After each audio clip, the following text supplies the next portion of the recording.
My name is Patrick J. McGinnis, and I coined the term FOMO. That's short for fear of missing out, and it's why some people end up following the crowd. But we're not like them. We're part of a new species that isn't afraid to do things differently. I call us FOMO Sapiens. And this is the show where you'll meet people like us, phenomenal FOMO Sapiens, to learn how they find the courage and the ideas to live exceptional lives. FOMO. FOMO. Hey everybody, welcome back to FOMO Sapiens, the show for people who don't just follow the crowd, but instead take their own path to success in business and in life. I'm your host, Patrick J. McGinnis, venture capitalist by day, author and podcaster by night, and of course, FOMO Sapiens 24/7. Our topic today, how to think bigger in the quest for innovation. And my guest today is somebody who knows a thing or two about that topic. Her name is Sheena Iyengar, and she is the ST Lee Professor of Business at Columbia Business School. And she's one of the experts in this entire planet on choice and innovation. So, just such a good fit for this show. In her 2010 book, The Art of Choosing, she talked about, her theory of making choices, and it was a huge success. It was ranked by the Financial Times, McKinsey, and Amazon as one of the best business books of the year. She also has TED Talks, more than one, that have gotten more than 7 million views. And she's regularly in all of the top tier media. So all the places that you go for your best news, she is there. She holds dual degrees from the University of Pennsylvania and also the Wharton School. And she received her PhD from Stanford University. Her new book, which we're going to be talking about today, is called Think Bigger, How to Innovate. And what's interesting too about Sheena is that in her personal life as a blind woman, she has used this concept of think bigger to find her calling and to strive to inspire others to do the same. Now, what are we going to talk about today? This is one of these shows that you're going to love because for the builders in this crowd, and I know there are a lot of you, we're going to be talking about just some really interesting, paradoxical at times, things about how to build bigger and better. We're going to talk about brainstorming. Sheena hates brainstorming. Okay. It's true. She's going to talk about the history of brainstorming and why it can be very ineffective to drive innovation. We're going to talk about what you should do instead, because brainstorms are not going to cure cancer or climate change. So what are the other ways to do it? We'll get into the process that she recommends on how to do this. And we're going to find out where people get stuck and how you can push through like these common mistakes. And, Sheena teaches students to do this all the time. She works with companies. She's just out there. So she sees a lot of things and she shares her knowledge with us. Now, my small ask today, if you are not on the list, you are missing out. I have a Substack. We're going to do, a monthly newsletter. I promise not to spam you, but it's going to talk about what is going on inside my head and what is going on in the world of FOMO Sapiens. It is at patrickjmcginnis.substack.com. So if you want to know what is going on in this, I have a pretty large head, in this large head of mine, check it out. patrickjmcginnis.substack.com. .substack.com. All right. And now on to the interview. As you know, I like to start every interview with the same question. So I started my conversation with Sheena with this: what's a formative decision you've had to make to get to where you are today?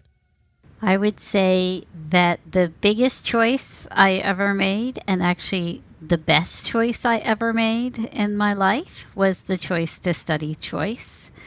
And I made that choice back in 1992, and I've never regretted it. What drove that choice? Like, are you a naturally decisive or indecisive person? Like, how does it fit into your sort of life?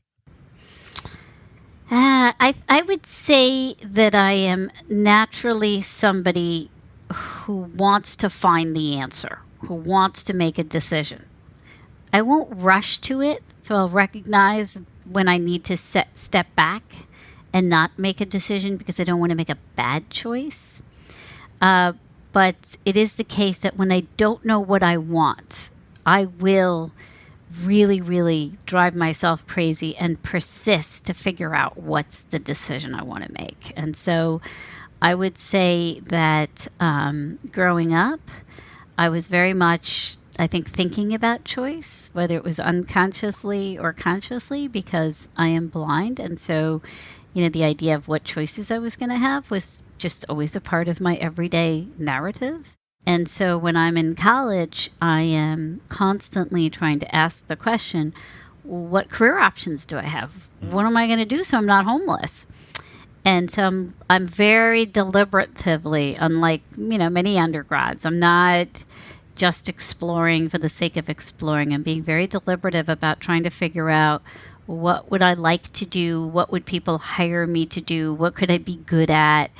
And so by the time I'm in graduate school, which was in 1992 when I entered Stanford, I would say I literally went through an entire process by which I decided what career I was interested in, which was to be a professor. And then also by the end of my first year in my PhD program, I knew that I was interested in human motivation, and in particular, I wanted to study human choice making.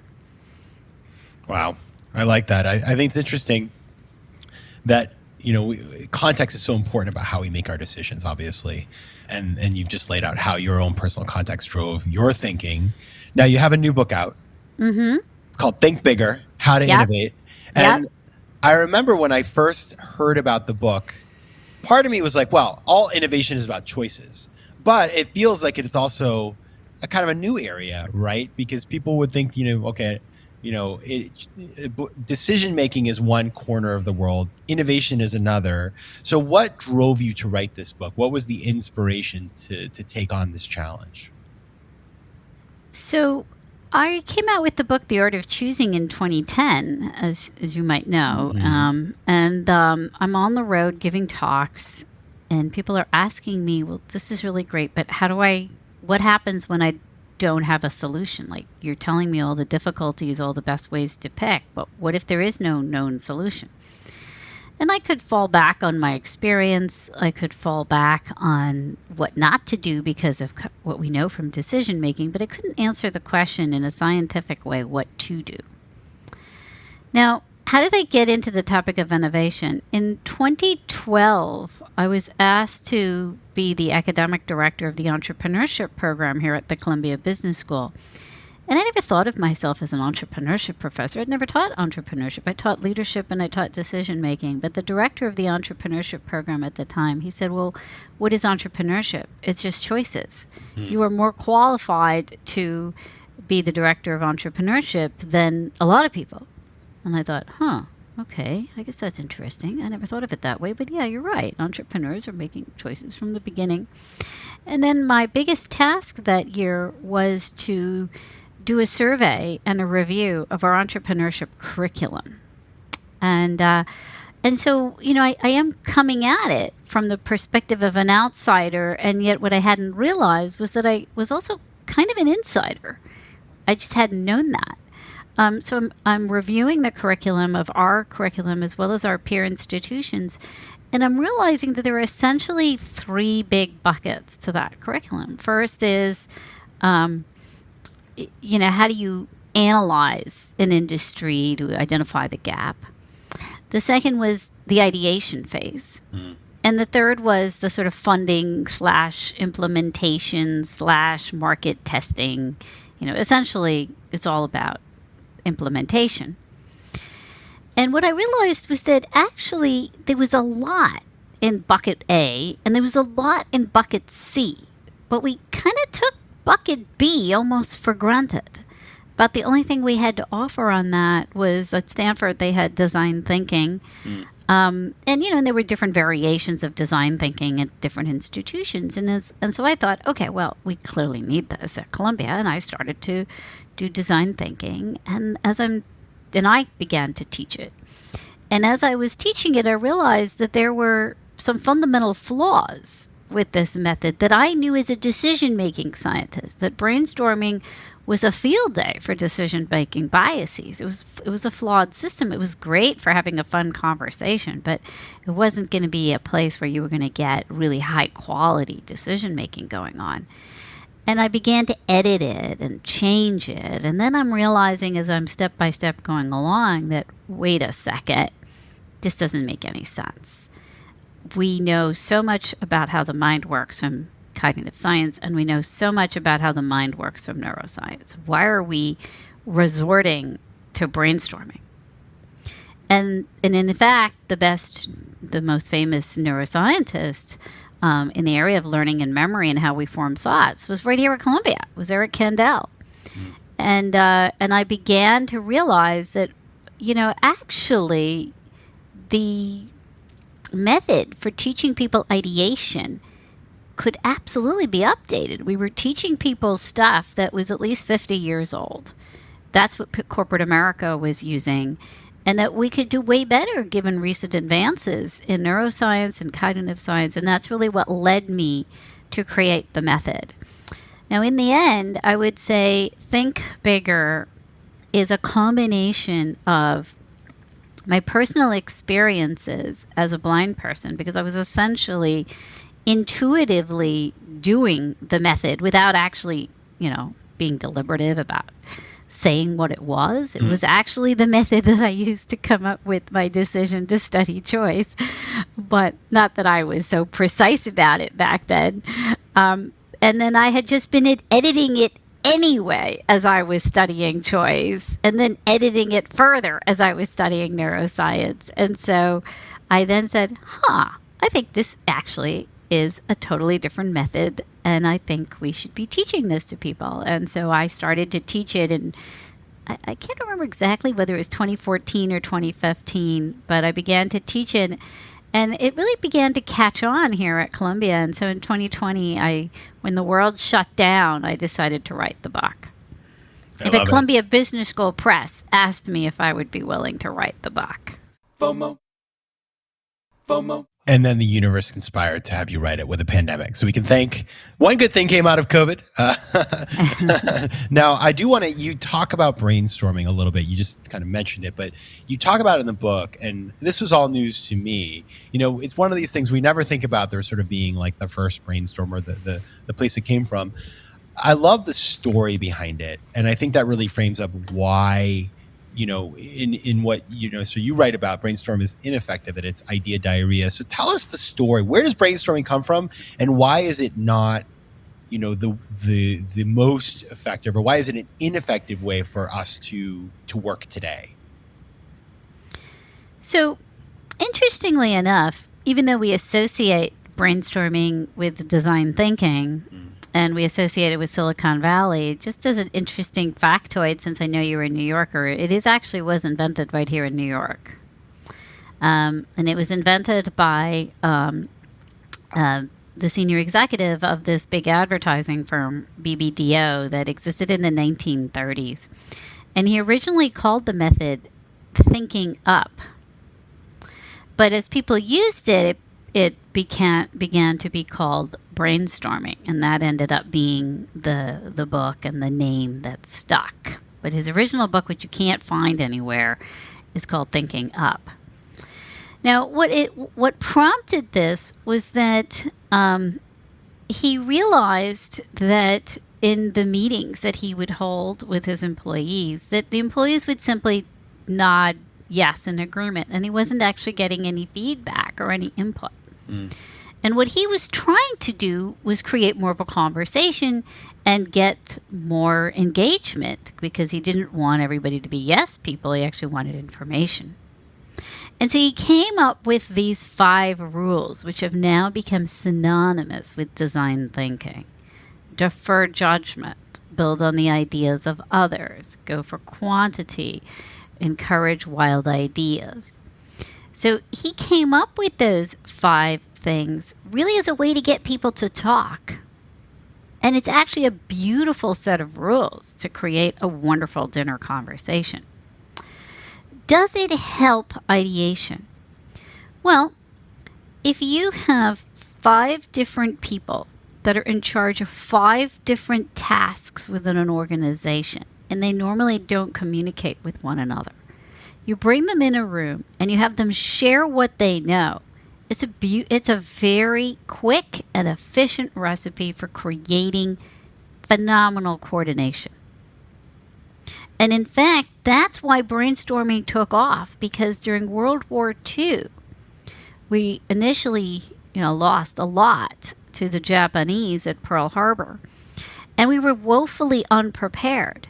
And what Eisenhower ended up doing was using this so-called brainstorming method to get various parts of the military to communicate with one another. Because remember, overnight they had to produce like weapons, like planes, like etc. And so simply getting people who have different bits of information to share and coordinate, it's phenomenal. And I would still use brainstorming for that. The problem is that over time, people got confused and started to think that that was the method to actually create ideas. If they don't have the knowledge, and it's not about sharing information, it's all about just come up with wild ideas, they have no basis of those ideas. Those ideas aren't going to go anywhere, not to mention the fact that the very ideation exercise itself is going to be biased, because whatever you say first, I'm supposed to build on that, and then the next person's supposed to build on that. Well, if you had given me time to think on my own, I wouldn't have built on you. I probably would have thought about something totally different, which might have actually been more relevant. So it is a bias making exercise. It's also, while it feels good, it's actually not a good decision making or decision creating exercise. It can be a great information sharing and information coordination exercise. That's actually an insight that I think anybody can use here, is that, repurposing and reframing a brainstorm as a way of building sort of sharing of information and consensus building, and rather than simply trying to come up with the moonshot, it feels like a non-obvious thing that one can do, but it could be very powerful. But if you are trying to come up with that insight, if you are trying to, cure cancer, and brainstorming isn't going to do it, what is the alternative that you would recommend? Exactly. I love the way you put it. You're not gonna have a quick brainstorm to cure cancer or cure climate change. No. Or solve the problem of how is ChatGPT gonna affect my business, which a lot of companies are thinking about. By the way, one other thing I would say about brainstorming is I have now asked over 10,000 people, from whether they be students or executives, and I'll ask them a simple question. Think back to the last time you had your best idea. Mm-hmm. Where were you? What were you doing? Oh, I'll answer that for you. I'll be 10,001. I can tell you the places. I mean, I bet it's the same from everybody, but the places, or not everybody, but a lot of people, the places where I get my best ideas are after taking a nap and on the yoga mat. Right, because it's like you're in a mindful space. Okay, brilliant. So you've actually confirmed exactly what everybody does. They never come up with brainstorming. No. I've had, in all the years I've done that question, maybe a handful of people will have said that they had their best idea in a brainstorming or in a meeting. Now, let's go back to what happened to you on the yoga mat. Mm-hmm. And after taking a nap, because that is actually in line with what are the most common responses. It is sleeping or engaging in some sort of physical exercise or some sort of routinized activity, right, like cooking. It's always the shower. Yes, yeah. Exactly. Now, I should tell you, and I'm not going to tell you that this happened to your ideas, but I should tell you that when we actually track people's aha moments, it turns out that about 20% of your aha moments will come during those off hours, and we do tend to overweight those. And what happens weeks later when we look at which ideas you're actually more likely to have implemented because they worked out, they're not the ones that came from the off hours. But that doesn't mean that there isn't something very special about what's going on during those off-hour moments. So let's talk about how you actually form insights. So let's say I ask you a question, like some silly question, like how would you, if I gave you a box of toothpicks, how would you, can you come up with a whole bunch of ways in which you could use it? Or maybe a question that's on a lot of people's minds right now is, I have this new technology called ChatGPT. How am I going to use that? Mm-hmm. And what you're going to do is you have a whole bunch of shelves in your brain. Think of it as a library system or a giant Excel spreadsheet. And in each little cell, you have a different information node that you've been collecting since the day you were born. So you've created this entire knowledge inventory system in your head. And so when I ask you the question, what do you do with toothpicks? You're going to immediately go to the shelves of your mind and say, oh, where have I seen toothpicks? Mm-hmm. Those are going to be your first responses. By the way, that's everybody's responses. Those are low-hanging fruit. So your initial rush, which feels really good, is actually the most conformist and redundant ideas. And that's also, is that cognitive bias, would you say? Yeah, we're convinced that, it's whatever's accessible. It's whatever's available to us. So ChatGPT is whatever you happen to, if I ask you how would you use it, you're probably relying on whatever you read yesterday or the day before in the newspapers and what you're hearing your friends or other people talk about, right? Maybe on Twitter, etc. So that's what's going to happen initially.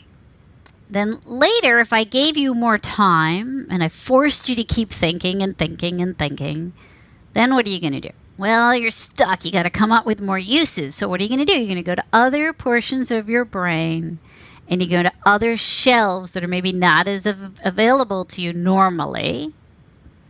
And you say, well, let me reframe. Okay, what does ChatGPT remind me of? Well, it reminds me of like assistants that I might use, or it reminds me of learning a language, or it reminds me of when I was playing that video game. You see where I'm going, right? Mm-hmm. And so I'm reminded of all these things. I'm like, well, so maybe I could use it in these other ways. You see how because I'm going to other shelves of my mind, I'm reframing. Okay, so what we know is that when we force you to keep persisting, you are going to generate more ideas. And they're going to be more unique ideas. They're more creative ideas. Because you're going to parts of your mind that you didn't initially go. Of course, in order for you to come up with an amazing idea, if the information doesn't exist in your brain already, you're not going to come up with it. It's not like your brain suddenly has divine intervention enter it, such that it puts something on the shelf that didn't exist.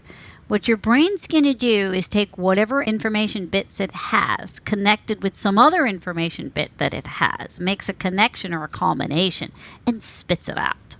You're doing that creative exercise all the time. What Think Bigger does is essentially keeps that in mind. We're not doing anything that's different from what neuroscience tells us how your mind already works. The only thing I'm doing is I'm showing you how to take advantage of it more, how to be more deliberative about collecting that information, organizing that information, so that 1, 2, 3, when I ask you the question, how could your organization benefit from ChatGPT? Or are there ways in which ChatGPT might be a threat to what your company is currently doing? You know how to how to organize the information, how to collect information, and what bits of information to try to combine to create a solution for yourself. FOMO. So you've been teaching this to students now. You mentioned you created a class like 10 years ago. Mm-hmm. I'm curious, when you work with students, who are bright and motivated and want to do this, and employ this methodologies, I imagine there are things that they do very well, and there are things that they really struggle with. What, if for everybody who's listening, who is going to read this book and is going to employ the methodology, what are the things that they typically are going to struggle with? Like, what do they need to be on the lookout for in order to successfully apply these principles? The 3 big challenges, because this is not as easy as just waiting for an idea to materialize, right? This is actually, it's a skill. It's like learning how to dance or learning how to code. So it is, or any kind of a skill, you're going to have to practice it. And so what I teach them in class, yes, they are applying it to something pretty difficult, which is an entrepreneurial problem, that they're trying to create an entrepreneurial idea. But I'm not expecting them to produce the next unicorn. I'm just teaching them the method so that they can keep practicing it and then eventually create their unicorn. There are 3 big challenges that I have. The first is, so there's 6 steps to think bigger. Mm-hmm. And I would say the hardest steps are really steps 1, 4, and 6. Step 1 is defining the problem. 72% of companies fail when they try to solve a problem because they end up solving the wrong problem. And as Einstein once said, if I had an hour to save the planet, I would spend the first 55 minutes thinking about the problem and the last 5 minutes thinking about the solution. Wow.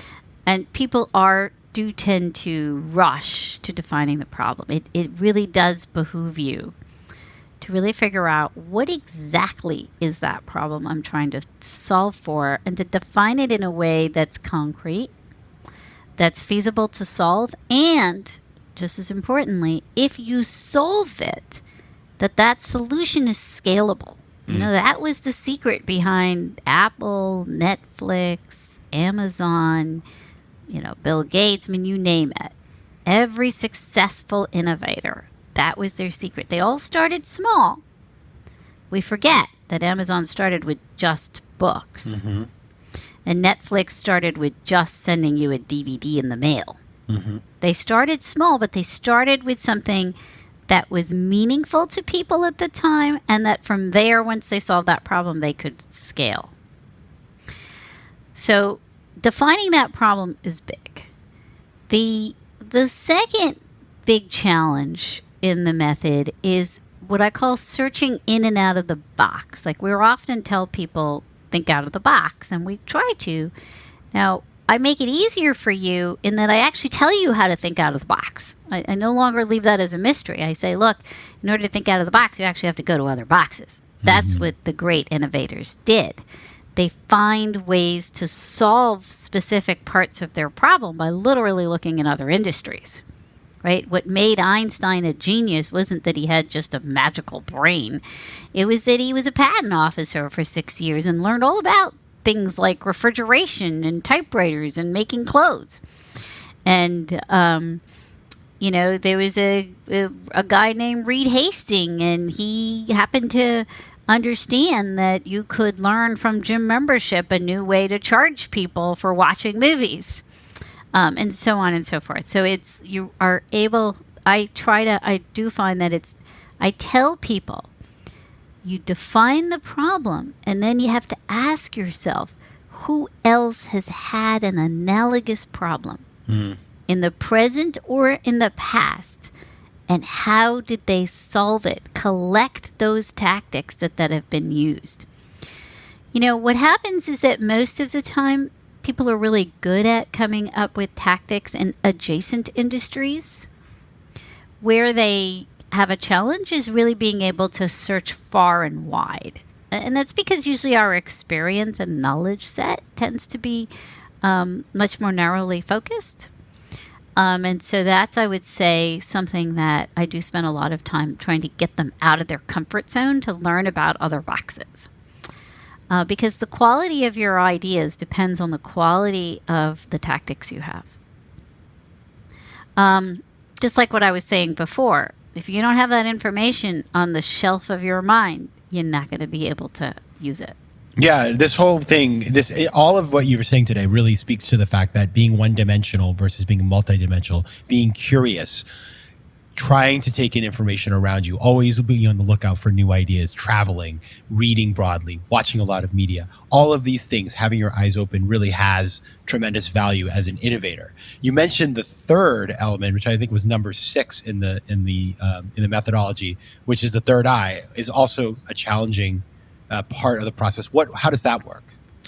It's not challenging to do it, actually. It's a lot of fun to do it. Okay. What's challenging is that people don't, again, they have this bias that they don't need it. Like, you have this amazing idea.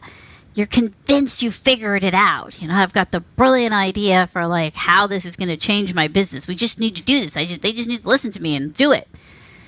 And what they don't understand is just because it's in your head, it's not. Don't rush to prototype. Don't rush to persuade people. Don't rush to demand that everybody like it or tell you if they dislike it.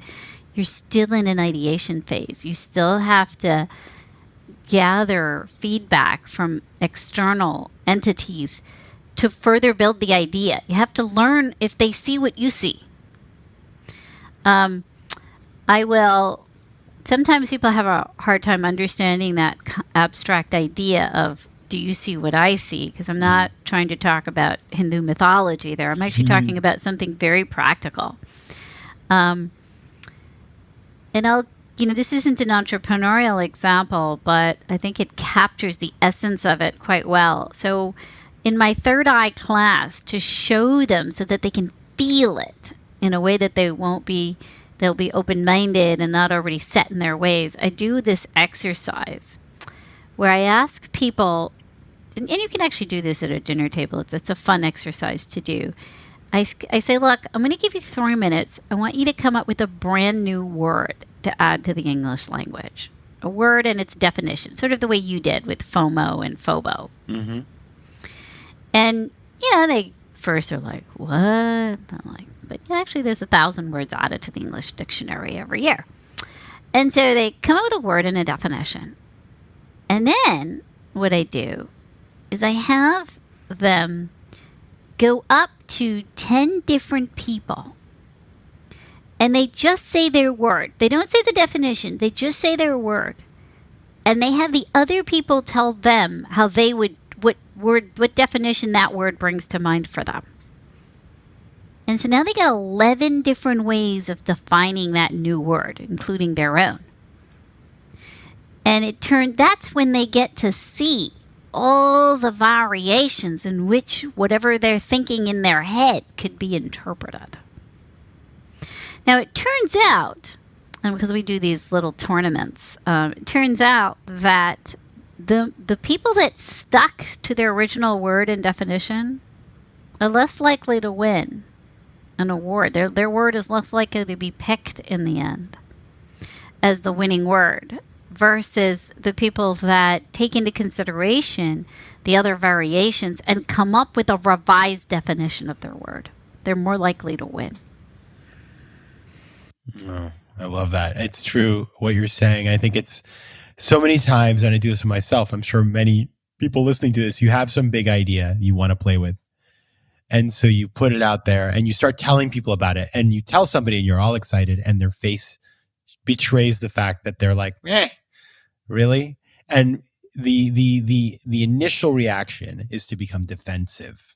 But that's not innovation. Innovation isn't about protecting an idea that you just came up with and did a little work on. Innovation is about taking that idea and refining it to meet the needs of the market so that you have somebody who's willing to pay you for that item. Would you agree with that statement? Sure. And you don't even have to use the third eye just for ideation. I mean, let's say you're a CEO and you have an idea for a new practice or a new norm. I would, do similar methods. I would say, here's a thought. And then you get other people not to tell you whether they like it or dislike it. You get them to tell you if they were to propose that idea, how would they propose it? If it was their idea. And then you see the different variations that exist. All right, everybody, you have a new game to play at your dinner tables. The book is called Think Bigger, How to Innovate. If you want to find out more about Sheena, you can go to SheenaIyengar.com or find her on Twitter at Sheena_Iyengar or on LinkedIn, where she's very active. So lots of good content there. Sheena Iyengar, thank you so much for being here. Thank you. FOMO. If you like today's show, please be sure to rate it and recommend it to your friends. And as always, you can find me on Instagram at Patrick J. McGinnis, on Twitter at PJ McGinnis, and on the web at FOMOSapiens.com or PatrickMcGinnis.com, where you can get all kinds of free resources to live a more decisive and entrepreneurial life. FOMO Sapiens is recorded in New York City. theme music is by Mike McGinnis, and editing and post-production is by Josh Elstro. If you like today's show, please be sure to rate it and recommend it to your friends. And as always, you can find me at FOMOSapiens.com and at PatrickMcGinnis.com. To advertise on FOMO Sapiens, reach out to contact@FOMOSapiens.com. FOMO.